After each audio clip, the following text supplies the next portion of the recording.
And we're back. Well, this is an opportunity for us. We've had the opportunity to get the information on breast awareness, breast cancer awareness, and now we're going to see the miracle that God has given us as a member, as a church family, Zion Fair, as well as those who may have already survived this. And we understand that some, weren't able to survive, but I'm proud and I'm happy to welcome to Coffee with Curry, Sis.Brenda Jones. Yeah, thank you, Pastor Curry. I'm glad to be here. You are so welcome. So and I just remember just a couple of weeks ago on Bible study, you were saying, I'm going to get my cup of coffee with Dr. Curry. Yes, well, you ain't going to get your cup, but you'll get a chance to sit in the chair with me, all right? That's even better. That's even better. Yes. Well, good. Well, Sis.Brenda, again, it is a joy to have you here, and you're one of my stellar members, so I'm glad and proud that you're here, and I'm also glad and proud that God gave you the miracle. Yes. Tell me a little bit, before we not be so serious, but tell me a little bit about how you discovered and how did you get through it? Well, the type of breast cancer I had was called inflammatory breast cancer. Okay. So, and it's actually called the silent killer because you don't have any symptoms at all. And it's like the most progressive kind. It grows very quickly. It's very rare. It's like about 200,000 people have had it, yearly or discover it. And what was so ironic about it is because prior to when I got diagnosed back in September 2008, I had a mammogram like 3 months prior, and it was clear. Oh, wow. So it's like, you don't feel anything. And, I just woke up one morning and my breast was the size of a watermelon. Oh. And you just don't know, actually. I mean, I knew at that moment, actually what was going on. But I actually had 3 tumors. Oh. And I was already in stage 4B. Oh. Already. Wow. So, once that moment of that day, it was like the change for the rest of my life. Yeah. Because I was actually, when somebody hear the word cancer, right, they automatically think death. Right. I automatically went in survivor mode. Okay. Because I felt like, God, you brought me to this and you're going to bring me through this because I have to live to tell my story. Mm-hmm. So I had got like the best doctors, and what was so of a blessing for it, and I thank God for it every day, because a lot of people were like bedridden, they were sick. Mm-hmm. I wasn't. Okay. So like with my first treatment, it started shrinking, all 3 of them. Okay. And I was not sick, not one day. Oh, wow. I continued to work. At that time, I was a divorced single mom. My son was young then, and I had to explain, what was actually going on. And going through chemo, it was an experience. But I found the goodness out of it, because at the Helen Graham Center, you're all in this room, and I actually do have a room that's a chair that's named after me, because I was in there cracking jokes, with everybody, because we're all in there going through the same thing. Right. So why be there sad? We have to encourage each other.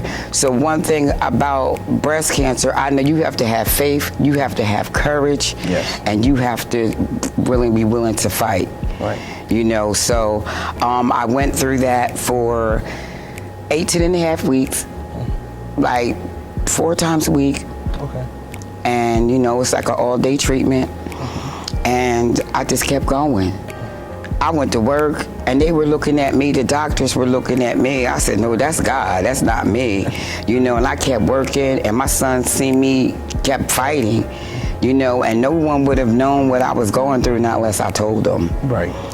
Because it does change your skin color, your hands, become dark. Your body goes through a lot of different changes. I used to actually call it the red Kool-Aid, because I gave a name to everything. I got to try to find a sense of humor in something. Right. Because if I did not have that courage and did not have that sense of humor, I wouldn't have made it. Right. I don't think I would have made it through it. Yeah. And then, once you complete that, then you go to radiation. Okay. So, with radiation, they were like, here goes the cream and you're going to burn. I said, no, I'm not. Okay. They were looking at me. I said, no, I'm not. Okay. And I met, you know, so many different people. And I remember this lady, her name was Miss Betty. I said, you can have my cream. She said, you sure? I said, because I'm not going to need it. And I did not burn. The only thing, after 30 days of radiation, I had one scar across my back just to remind me of what I went through before I rang that bell.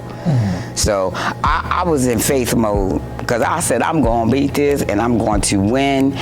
And they were looking at me like, we just can't believe, you know, what's going on. So, you know, like once I go back, you know, I see people in the room, I encourage them, I have them laughing, you know, I make suggestions to them, because I remember one time the doctor was a lady there, she was getting like the treatments in her hand, it was messing up her veins, and he asked me, I want you to encourage her to get the port in her chest. And I said, okay, and she did, and she survived. So when I go back like now, like once a year, on my checkup, I always go back and say hi to some of the nurses that are still there. Some have retired. But I go and I encourage those people, you know, because I've been there. I go to my famous chair and somebody is sitting in my leather recliner. It's tan. My name is on the back. So, you know, it was an honor. Yes. But, you know, I'm just glad that I'm here. You know, it's been 12 years. And I'm just glad that God kept me. I'm here because I've seen a lot of people that came in the Helen Graham Center that didn't make it. Right. Yeah. One of the things you said that was really interesting is that you went into survival mode. You went into, and a part of our healing, I believe, is how you are perceiving it and how you're handling it. If you go into die mode, you die. I remember one time I was preaching and I said, whatever you say out of your mouth will come looking for you. So if you start saying, I'm dying, death is looking for you. It's coming. But if you say like you did, I'm going to beat this. Yes. I'm going to survive. Survival is looking for you. So Sis.Brenda, when you said that, it just rang in my spirit that's a part of your healing. Everybody in the Bible who Jesus healed believed that he would do it against all the odds. You are that miracle again. Yeah, I'm grateful. And then you know the other part of it too, because at the time my son, he was a young guy. My son was like around 8. So you know, and watching me, and he never really expressed what he was going through until he got older. And he said, you know what, Mom, I watched you so much, and it gave me so much of my own strength. Because he had his own moments where he became emotional, but, you know, I guess it was a man thing, you know, even younger. But he just said, I just watched you, and you just kept going. Right. And you know, a lot of people, and see, Pastor Curry, that's where the weaves and the wigs and stuff come from, because after you lose your hair, it didn't matter, because I started taking pride in wearing wigs because I could look different every day and become who I want to be every single day. So that's where I get the wigs from. And even after surviving it, and I still had so many wigs, I gave some back, you know, for the African American women that are going through breast cancer, so they can have some choices.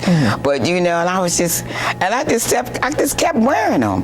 And you know, and I got so much hair. My hair is long, just like yours. It's like way down here. But I just wear them, and I just got used to wearing them all the time. You know, but it's long like Kendra's hair. Yeah, my hair is real long. Yeah, but that ain't her hair. Oh, she bought it. She paid for it. Okay, just want to make sure.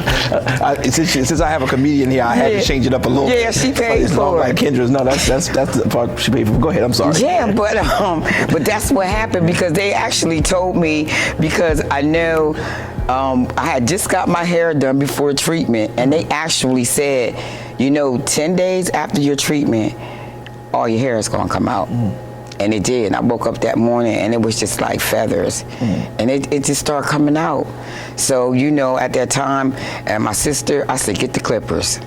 Just take them off. And then, you know, like my best friend, Jay at the time, and a lot of my cousins, they shaved all their hair off just to support me, you know. So it made me feel good. I was just like, because you can grow your hair back. Yes. Yes. And so it didn't bother me about losing the hair part because, I got fashionable with the wigs. One day I could look like Anita Baker, the next day I could look like Patti LaBelle, so it didn't matter. So, but I'm just grateful. I thank God. And even, today experiencing like so many different things that's going on, Pastor Curry, I just look back and be like, look what God did for me. Yes. So I'm good. Yes. I gotta keep going. Yes. Just like that bouncy clown that you had preached about one time, you knock it down and keep coming back. That's me. And that is true. That is Yes. you have always. I remember when you went down and buried your brother. Mm-hmm. You just you get hit down, but you get right back up and you go at it even stronger. Mm-hmm. You are a remarkable person, and that's why today I thought this would be a golden opportunity because we very seldom get a chance to see Sis.Brenda in a serious mode because she's always. She said she liked to wear wigs so she could be one person one day and one person another. Well, that's who she is. She's a real comedian, and it's a joy having you. And God had work for you. Mm-hmm. You don't understand. Well, now you do. Mm-hmm. That even being a blessing to the people who were going through with you mm-hmm. was important. It was powerful. Yes. Sometimes people think preaching is only in the pulpit. No, it's God. It's God giving you an assignment. Yeah. And you carrying it out instead of you saying, Lord, why me? Why not me? Mm-hmm. And look at what you have done. And you're right. You raised a very, very strong son. And matter of fact, if you don't mind, take a second. Let's talk about him for a minute because he's one of my heroes, and I think he has done such a great job and was one of the brightest young children I knew here at Zion Fair. But let's talk a little bit about Brandon. It's Vinyl. You always Brandon. Pastor Curry, you always did. And you know what? You did. But he stopped even correcting me. Yeah, because you always called him Brandon. Because I was actually going to name him that, to be honest. Okay. I was. Okay, well, maybe I was a prophetic. So I'm sorry. I really was. But one thing about my son, I always told him you can be anything that you want to be. And and I just think about the sacrifices that I made, sending them to a good private school. And I was just like, look, he used to do his homework. I used to tear it up. I don't do it over. And I said, but you're going to appreciate me one day again. So one thing about him, he got to know his, once he was ready to start high school, he was like, Mom, I like to try Howard High School of Technology. I said, go ahead, because I was going to send him to St. was it Elizabeth at the time? Okay, yeah. And I said, go ahead and try it. And so he went there and got with some counselors, and he just excelled. He got into a program, and it's over there by Speakman Place. I can't even think of it right now. Oh, Lord, forgive me. But once he went there, and it was a gentleman there by the name of Mr. Linton. And he took a liking of my son, and he became a mentor for him. So he got to experience so much. A full academic scholarship to college. Yes. I mean, a free ride, yes. Everything. Yes. And he stayed in the honor dorms. Yes. And so by the time he even finished college, he had so many jobs opportunities. I remember. So I said, go to New York. Yeah. So he went to New York, and he worked for Morgan Stanley. And he just excelled. Yes. Yes. And right before the epidemic started, he had called me one day. He texted me one day. He was on the subway. He said, Mom, pray for me. He said, because I don't think I can handle this anymore, because the subways are so crowded. And it has so happened that the girl that he's dating, she was actually getting her master's at Morgan down in Baltimore. Mm-hmm. So he happened to go down there, when the epidemic got really, really bad. So, he still had his place there. But long and behold, God is so amazing. He was offered another job, so now he's in Baltimore. Oh, that's a blessing. Yeah, he's in Baltimore. He's closer. Because New York, it was deep. Yeah, I haven't seen him since your brother's homegoing service, and it was a joy seeing him again. And I think, was that his girlfriend? Yes, that you met her. Yes. Okay. Yeah, they change him quite often. So and you know what, Pastor Curry, my son, he was always like the person that would sit back in the corner and shy. Yeah.